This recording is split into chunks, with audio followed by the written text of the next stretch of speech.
તૈયાર થઈ ગયા છે ફ્રેન્ડ્સ આપણા ગુલાબજાંબુ। તો તમે જોઈ શકો છો કેટલા સરસ બની ગયા છે। આ આપણે સોજીમાંથી જ બનાવેલા છે, નથી આમાં માવો યુઝ કરેલો કે નથી મિલ્ક પાવડર યુઝ કરેલો। તો તમે જોઈ શકો છો કેટલા સરસ બની ગયા છે, તો કેટલા જ્યુસી બની ગયા છે। તમે જોઈ શકો છો કેટલા સરસ બની ગયા છે, જ્યુસી। તમે જોઈ શકો છો કેટલા સરસ બની ગયા છે,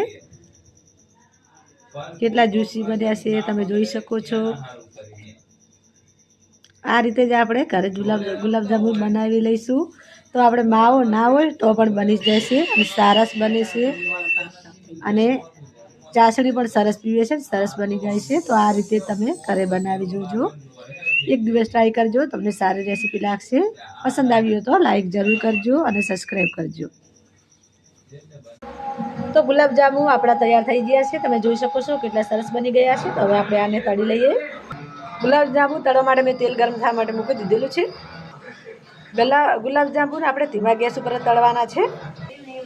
તો આપણા ગુલાબજાંબુ તળાઈ ગયા છે, કલર જેવો સરસ આવી ગયો છે, આપણે કાઢી લઈએ। તો હવે આપણે આ ગુલાબજાંબુ ચાસણીમાં નાખી દીધા છે, તો આને આપણે 1 કલાક માટે મૂકી દઈએ। આપણે ચાસણી બનાવી દઈશું। ચાસણી બનાવવા માટે મેં અહીંયા 1 કપ જેટલી ખાંડ લીધી છે, જેટલી સોજી લીધી છે એટલી ખાંડ લેવાની છે। આપણે 1 કપમાં થોડું ઓછું એટલું પાણી આમાં એડ કરવાનું છે। આ રીતે આપણે ખાંડ બધી ઓગાળી લેવાની છે, અને આપણે થોડી ઘાટી ચાસણી થાય ને એવી રીતે બનાવવાની છે, તાર નથી બનાવવાનો છે, ચીપ બનાવવાની છે।